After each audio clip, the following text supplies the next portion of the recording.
tengah penampilan agar tidak mengganggu. Dilarang merokok di area pertunjukan. Tidak diperkenankan mengambil foto atau video dengan menggunakan flash atau kamera yang menggunakan lampu karena dapat mengganggu pencahayaan. Demikian tata tertib ini disampaikan, harap dipatuhi demi kenyamanan bersama.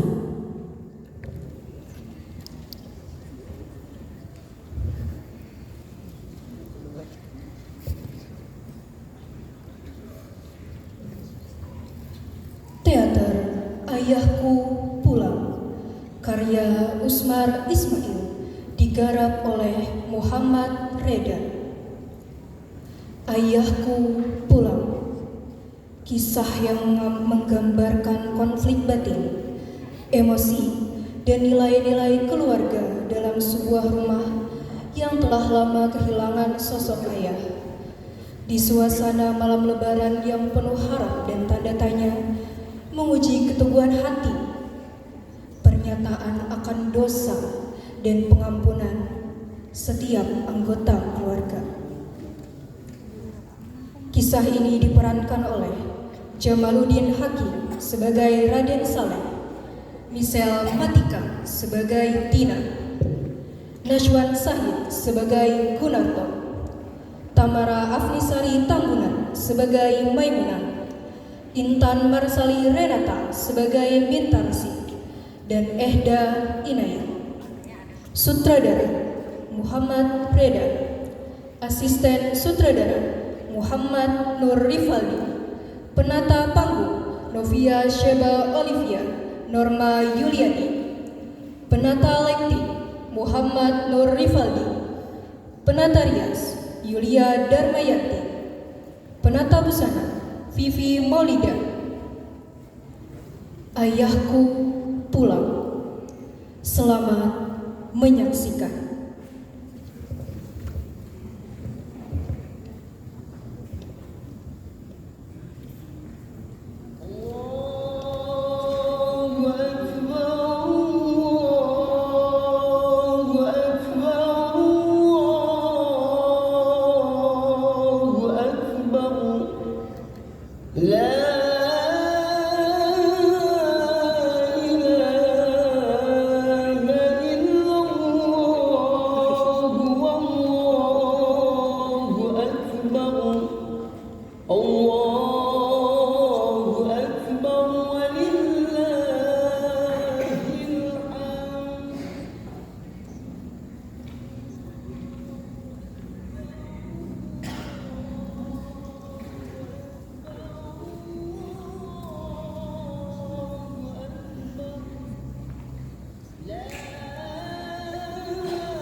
ingat orang yang sudah tidak peduli lagi pada kita, Bu.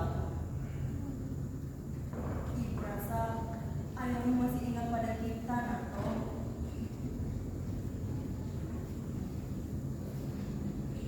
Oh ya, kasih mana, Bu? Kasih tadi keluar menteri jahitan, Nato. Kasih masih juga mengambil penjahitan. Bukannya dia sudah gak perlu lagi yang ikhlas. Biarlah, Nato. Kalau dia sudah menikah nanti, kemampuannya itu tidak akan sia-sia.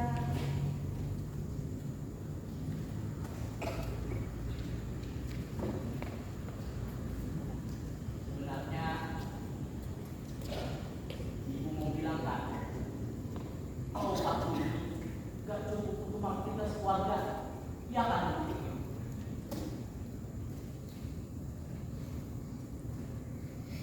Oh yang bagaimana dengan larangan kasih? Kasih kayaknya belum mau menikah, Nato. Tapi dari pihak laki-laki terus mendesak ibu. Apa salahnya, Bu? Mereka kan orang kaya dan uangnya juga banyak. Ah, uang.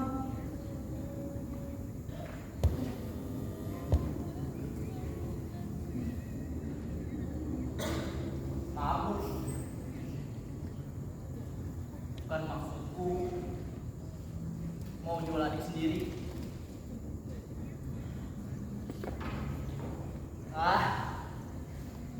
Aku jadi mata kepitan. Mungkin karena hidup yang penuh penderitaan ini.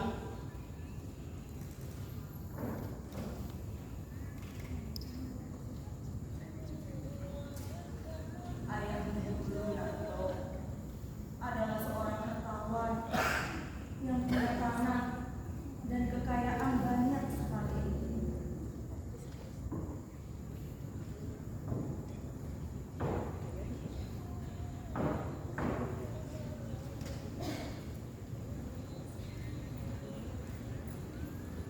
Hidup kami serba mewah waktu menikah dulu.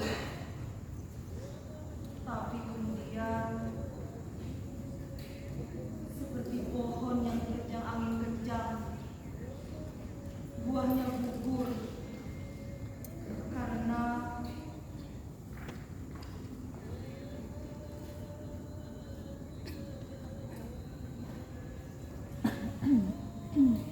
uang, Nato. Tidak, aku nggak mau terkena 2 kali. Aku nggak mau adikku menikah dengan orang kaya. Cukuplah aku saja. Biar dia hidup sederhana. Minta sih, dia harus menikah dengan orang yang berbudi baik. Harus, Nato. Tapi Bu, kalau bisa dua-duanya, ada harta, ada budi.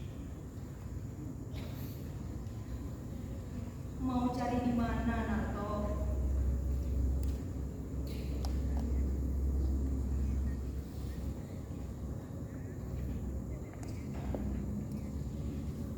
Adikku Mintarsih cuma gadis biasa.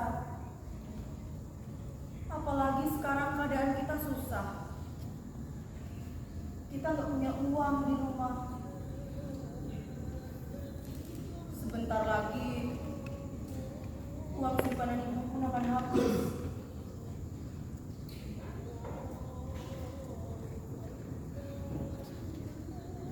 Ini semua salah ayah, Bu.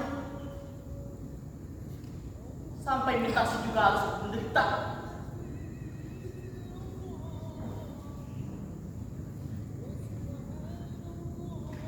Sejak kecil, Mintarsih sudah merasakan bagaimana pahitnya hidup.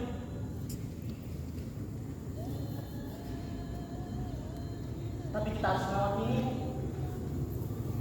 Harus. Itu kewajibanku sebagai abangnya. Aku harus lebih giat lagi dalam usaha.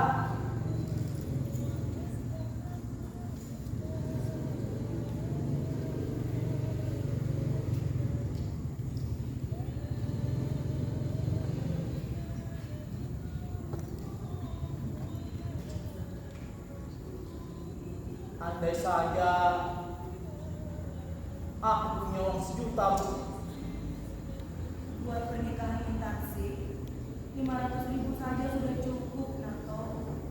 Nanti setelah Mintasi, giliranmu, Nato. Aku nikah, Bu. Belum, Bu.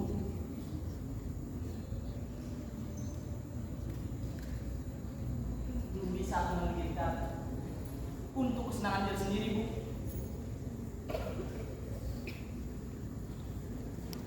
Sebelum saudari-saudariku bahagia, dan ibu juga merasakan dari hasil kerja kerasku, Bu. Ibu sudah merasa bahagia. Kalau kau bahagia, Nato.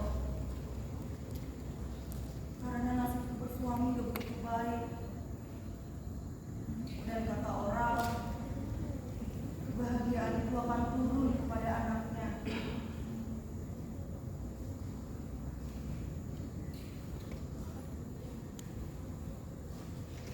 Waktu dia pergi malam lebaran seperti itu, aku nggak tahu apa yang harus aku lakukan. Tapi Muna masih lama pulangnya hari ini, Bu. mungkin banyak yang harus dia kerjakan. Soalnya katanya bulan depan dia mau naik gaji. Naik gaji. Bagus tuh, Bu.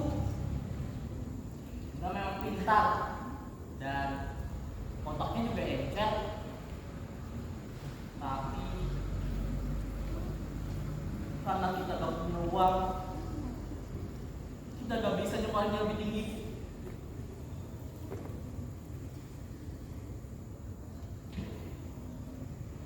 Tapi kan, Bu, kalau dia mau berusaha, aku yakin dia pasti akan jadi orang yang berguna bagi masyarakat.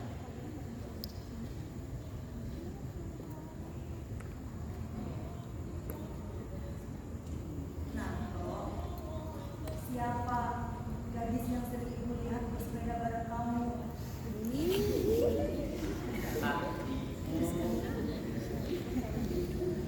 Dia itu cuma teman kerja aku kok, Bu.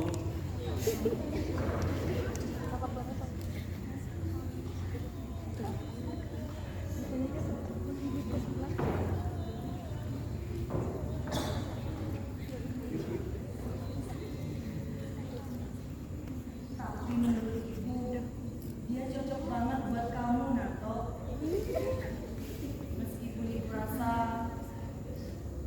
dia bukan dari kalangan rendah seperti kita, tapi kalau kamu suka, Udah. Buat apa memikirkan nikah sekarang? Mungkin kalau 10 tahun lagi, itu pun kalau sudah beres semuanya, Bu. tapi kalau Mintasi sudah menikah, kamu juga harus, Nato. Kamu kan lebih tua.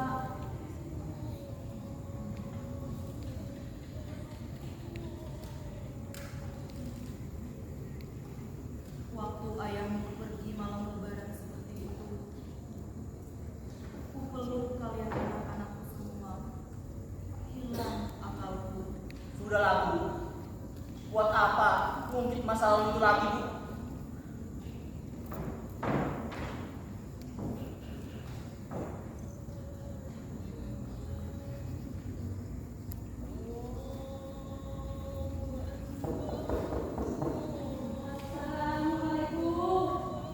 Waalaikumsalam. Taksi sudah pulang.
ingin dia ada di sini.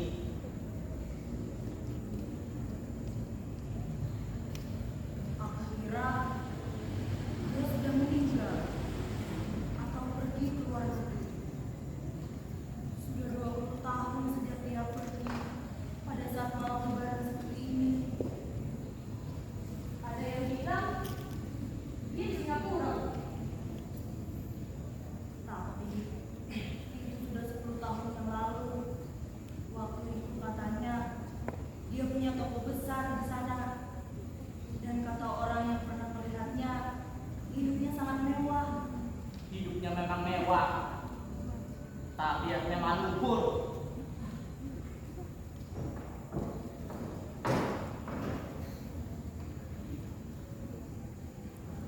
Tapi setelah itu, gak ada kabar apa-apa lagi tentang ayahmu. Apalagi setelah perang. Gimana kita bisa bertanya? Emang, ayah orangnya gimana? Waktu masih muda, dia gak suka belajar. Gak kayak kamu. Dia lebih suka foya-foya. Ayahmu dulu sangat disegani banyak orang. Dia suka minjemin uang sana sini. Dan itulah Selama lebaran ini, berapa hari kamu bangun? 2 hari, Bang.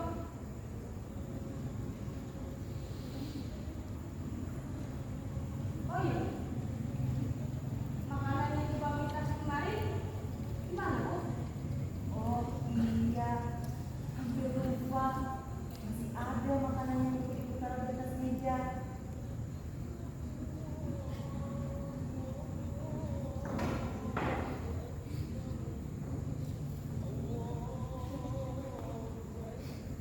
Bun, Pak Tirto bertemu orang tua itu kapan? Kemarin sore, Bang, sekitar jam 6:30. Gimana pakaiannya? Kata Pak Tirto sih gak bagus-bagus amat, Bang.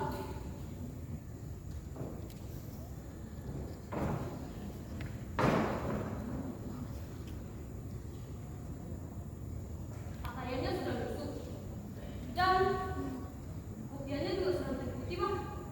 Oh, gitu.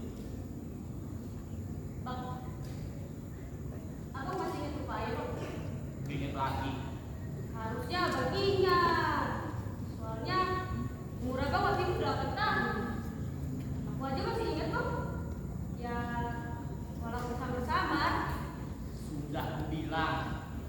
Tidak ingat lagi. Ya, iya. Habisnya Pak Tirto sih banyak nanya tentang ayah. Ya.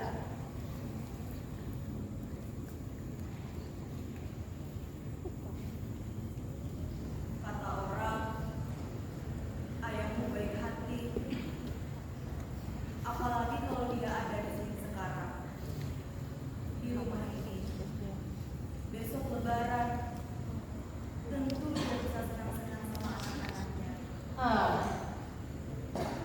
Jam berapa sekarang? Seharusnya pintar sudah pulang.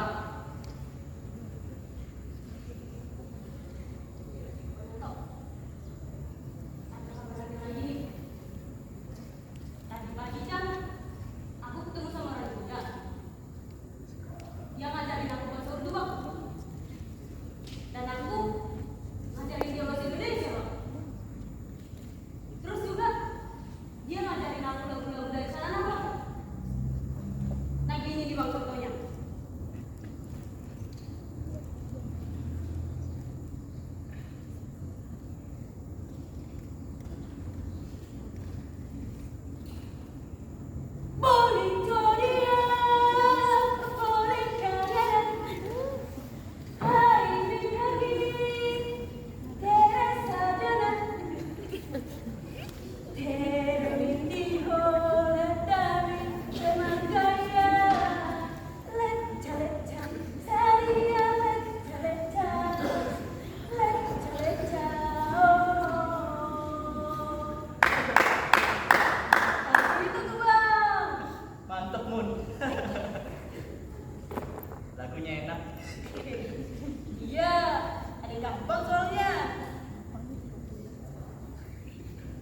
Memang Mun, kamu memang harus menuntut ilmu sebaik-baiknya biar kamu bisa jadi orang yang berguna bagi masyarakat. Tapi Kenapa, Bang?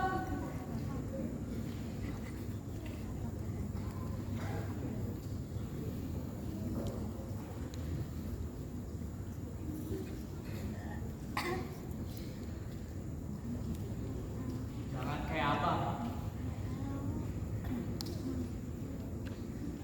Abang cuma lulusan SD. Abang gak pernah bisa sekolah lebih tinggi karena gak punya ayah.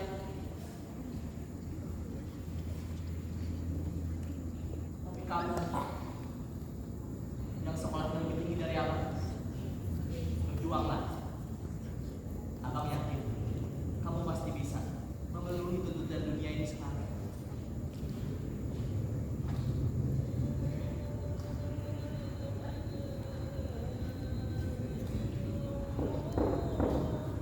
Assalamualaikum. Waalaikumsalam.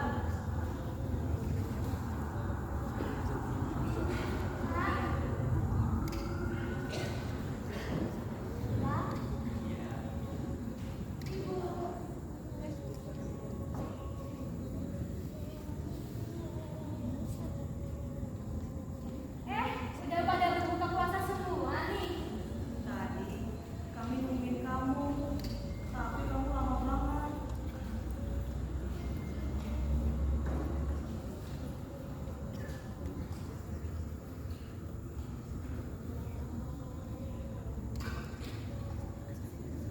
Makanlah apa yang kamu lihat di luar.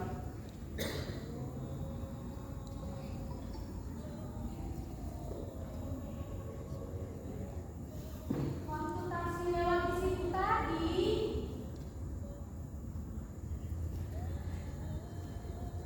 Bang Anto, dengerin dulu. Iya, aku dengerin kok. Ada orang tua nunjuk jalan sana. Dari arah jembatan, lihat-lihat ke arah rumah kita. Kayaknya seperti pengemis. Loh, kenapa semua jadi diam?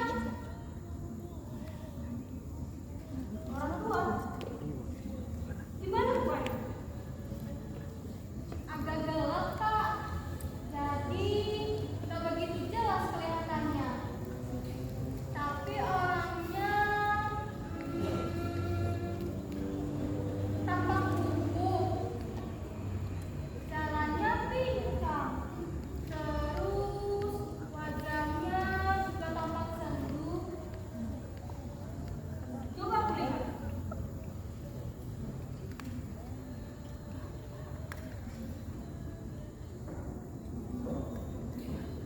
Siapa Mun? Belum tahu.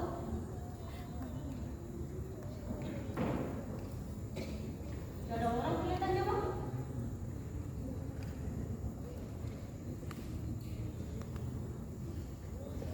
Dulu dia pergi di malam lebaran seperti sekarang.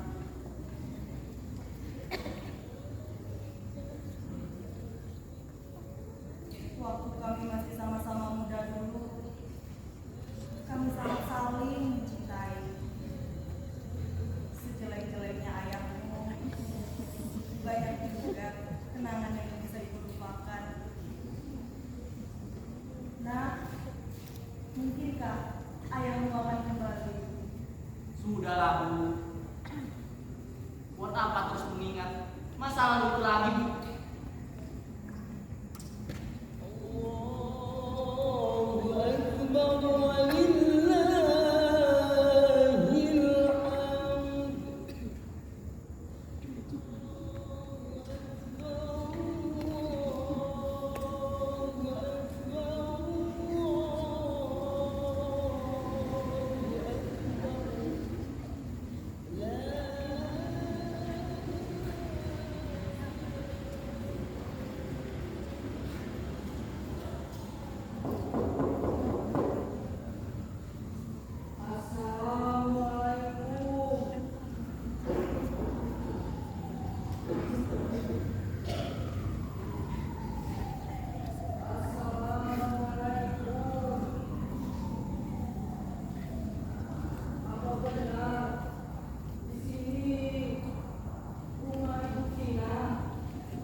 Kamu Saleh.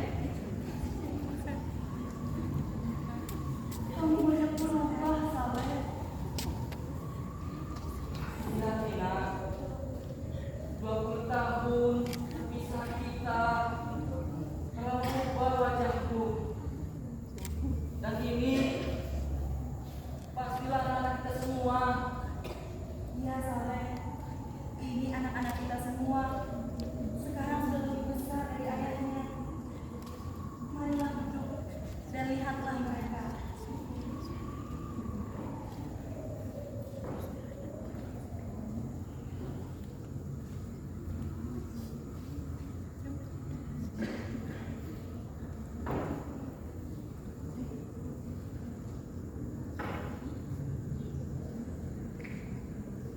Kemarilah dan lihatlah ayahmu. Ayo deh. Ayo.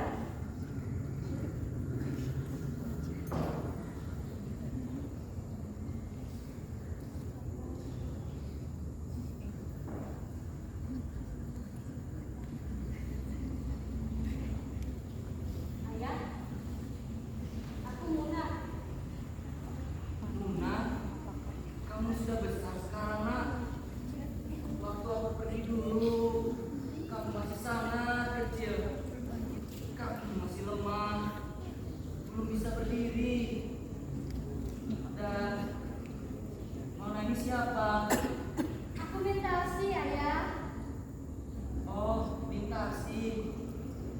Aku dengar dari kejauhan kalau aku mempunyai seorang putri.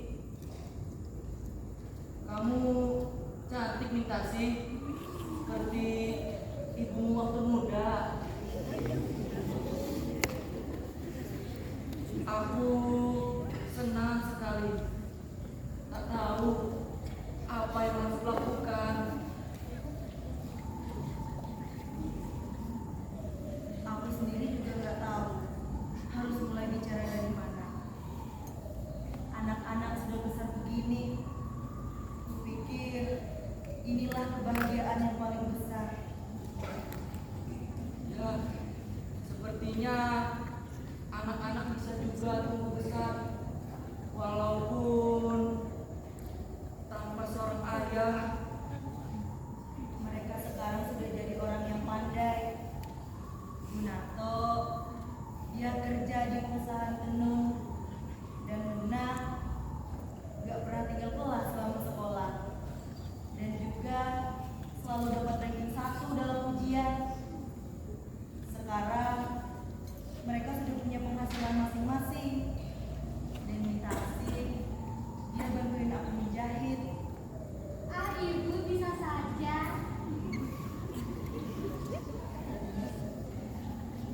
10 tahun aku jadi saudara terbesar di Singapura. Aku jadi kepala perusahaan dengan berpuluh-puluh pegawai. Tapi nasibku malang. Toko itu habis terbakar. Lalu seolah-olah belum puas menyeretku ke dalam jurang kehancuran. Saham-saham yang dulu kubeli merosot nilainya habis perang. Sementara aku mulai menua.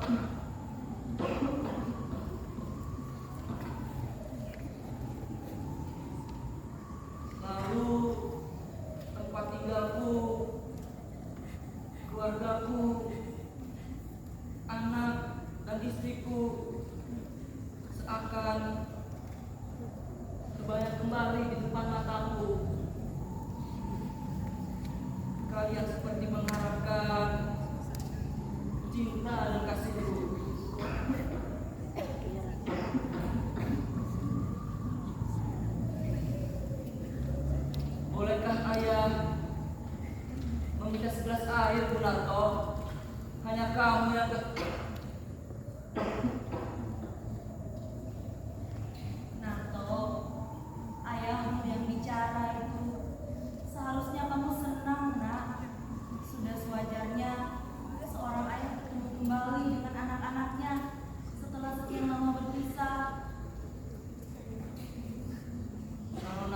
tidak mau, kamu saja Muna.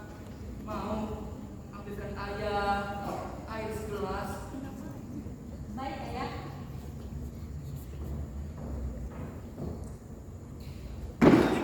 Nah, kapan kau punya ayah? Gunarto, Kita gak punya ayah, Bu. Kapan kita punya ayah? Gunarto, apa yang kamu bilang?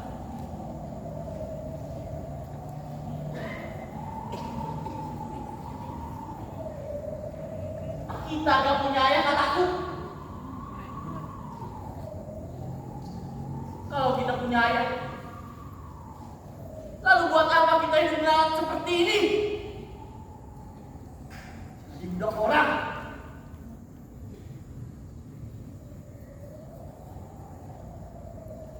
Waktu aku berumur 8 tahun, aku dan ibu hampir saja terjun ke laut. Untung ibu cepat sadar.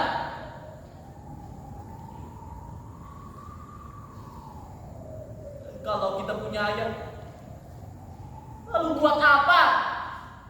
Buat apa aku jadi budak orang waktu aku berumur 10 tahun?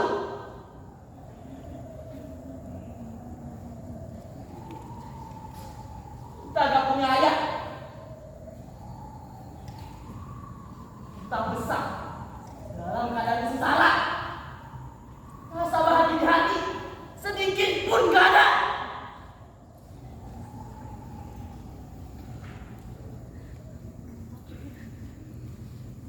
Kamu Muna, kamu lupa waktu kamu naik dulu karena kamu gak bisa membeli mainan seperti teman-temanmu, dan kamu pergi ke sekolah dengan baju yang penuh tambalan. Itu semua terjadi karena kita gak punya ayah. Kalau kita punya ayah, lalu buat apa kita hidup melarat seperti ini?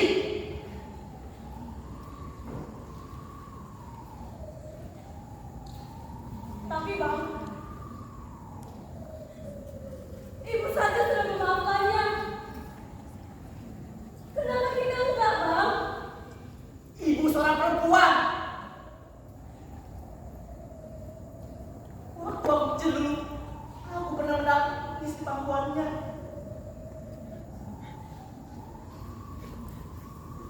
Sakit, lapar, dan dingin. Dan ibu selalu bilang,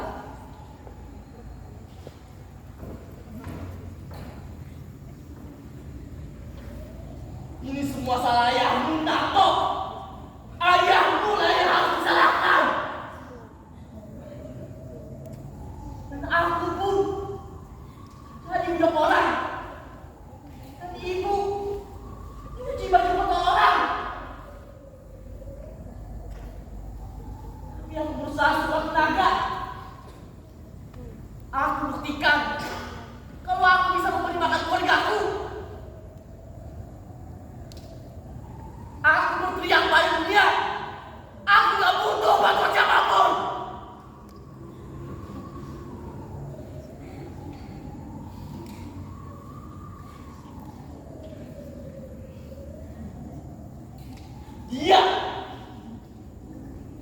Dia adalah orang yang ninggalin anak dan istrinya dalam keadaan sengsara.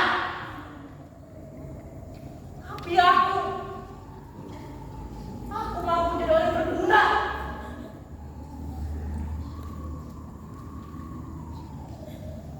Kita pernah merasakan kasih sayang seorang ayah.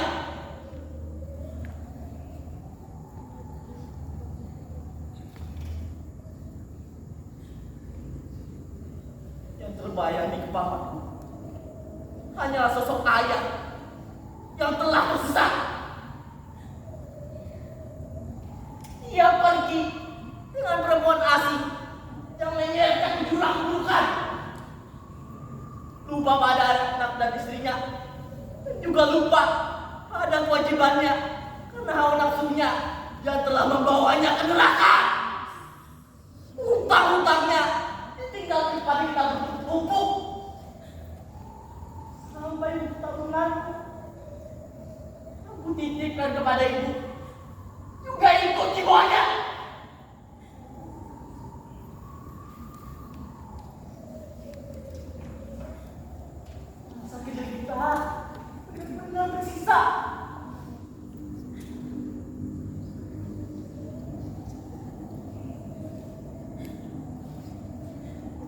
kalau kita punya ayah, maka ayah itulah musuh terbesarku. Gunarto. Tapi Bang, lihatlah ayah. Dia sudah begini sekarang. Bunda, sering banget kau ucapkan ayah. Hanya karena dia orang tua yang masuk rumah kita. Dan dia bilang, dia ayah kita.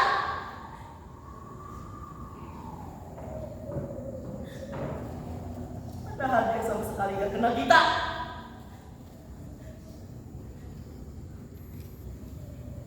Bunda, coba kamu pikir baik-baik.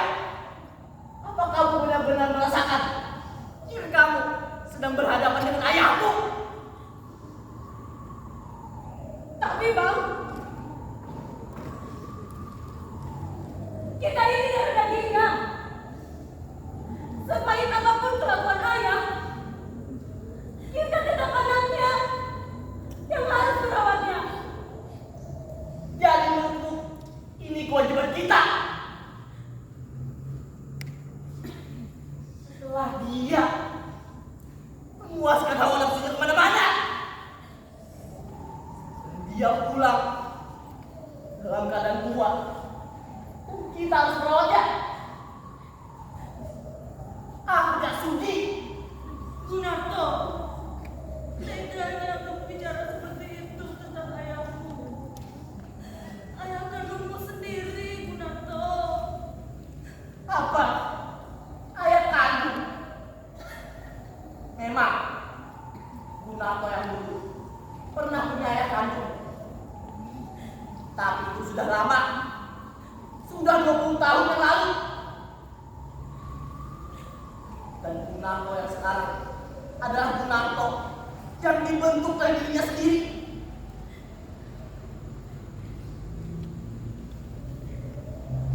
Aku tidak pernah berhutang budi kepada siapapun di dunia ini.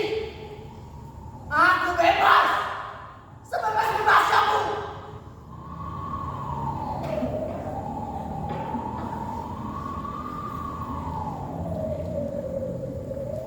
Aku memang bersalah dulu.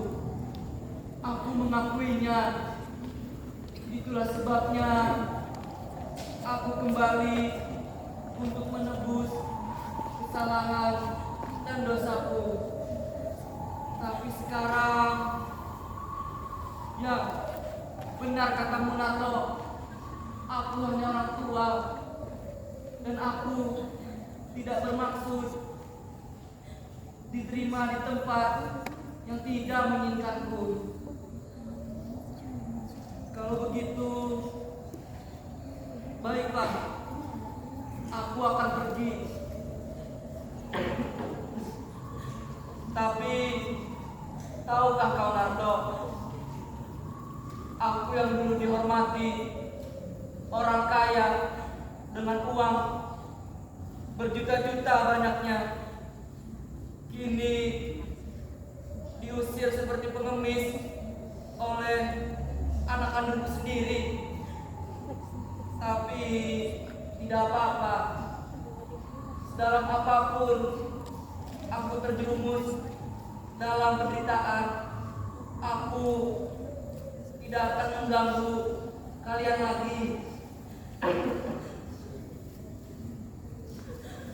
Tunggu ayah.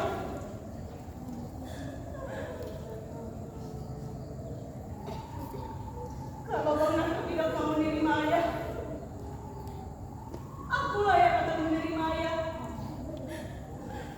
Aku tidak peduli apa yang terjadi, ayah. Bunda, apa kau pernah mendapatkan bantuan dari orang tua seperti itu? Aku pernah mendapatkan tampanan, pukulan, hingga tendangan darinya. Tapi sedikit pun tak pernah mendapatkan apa-apa darinya.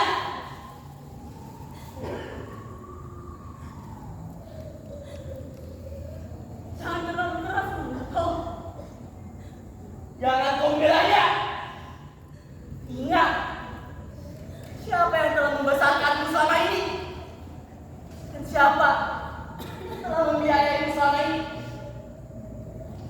Tuaku.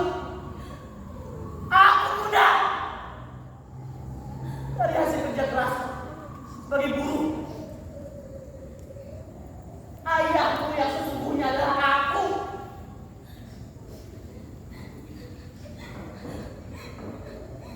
Aku menyakiti hati ibu, Kak. Kau juga yang membelanya. Padahal selama ini aku juga hanya berperan sebagai ayahku.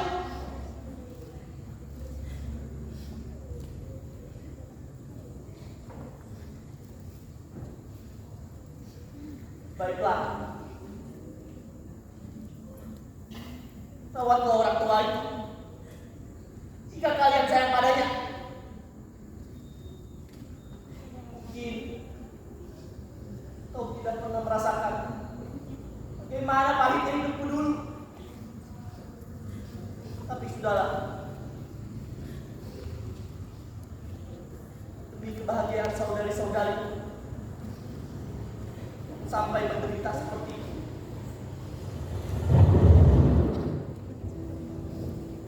Aku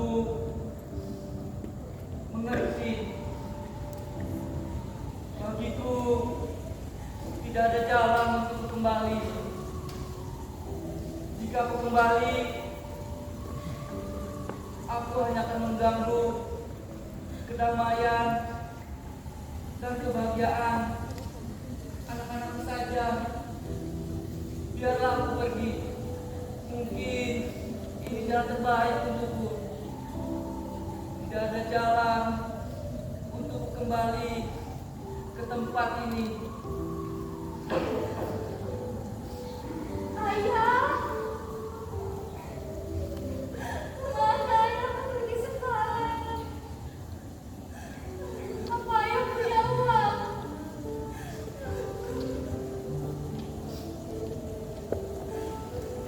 Tepi jalan atau dalam sungai, aku seorang pengemis sekarang. Seharusnya aku malu kembali ke tempat yang dulu pernah kutinggalkan. Aku sudah tua, lemah, dan sadar langkahku berayun kembali ke tempat ini. Ya, sudah 3 hari aku berdiri di depan sana. Sebenarnya aku tak sanggup kembali ke tempat ini lagi. Aku sudah tua. Jangan yang kedua kalinya sampai. Aku gak mau yang kedua kali.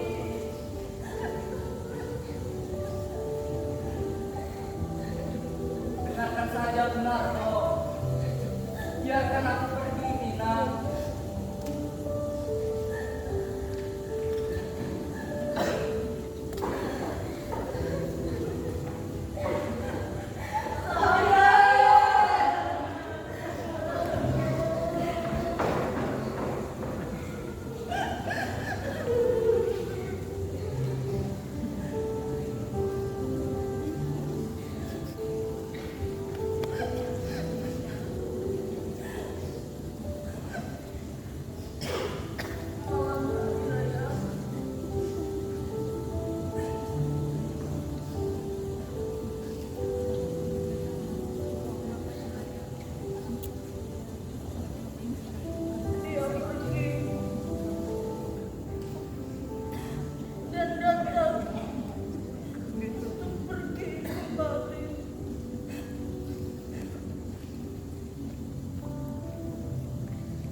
Kenapa kalian hanya menyalahkanku?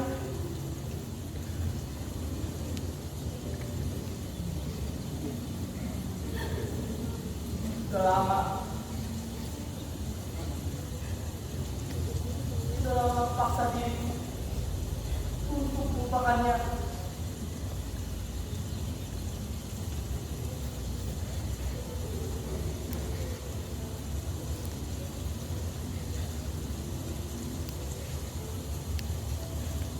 Sekarang kalian harus memilih. Kalian biar atau aku.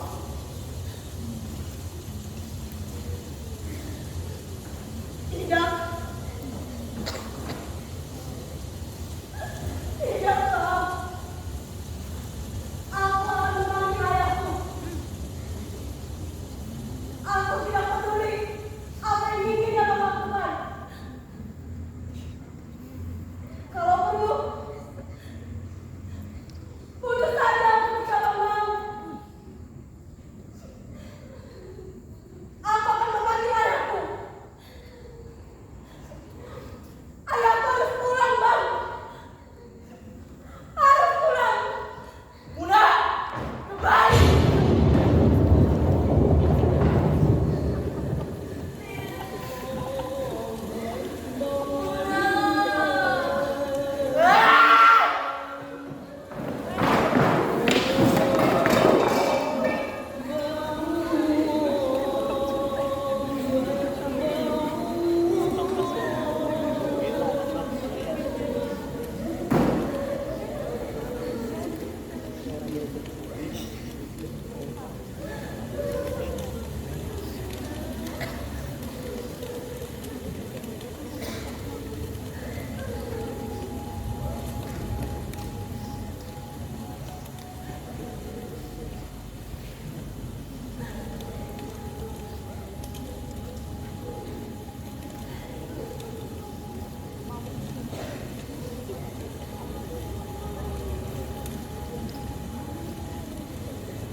Mana kau dapatkan barang-barang ini? Dekat jembatan itu, Bang. Lalu ayah? Bagaimana dengan ayah? Di mana ayah? Aku tidak tahu, Bang.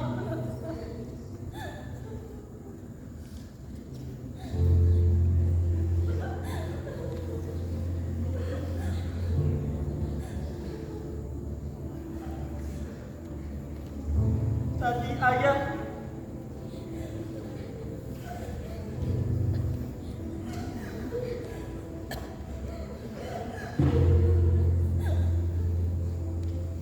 terjun dalam sungai.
dengan tubuh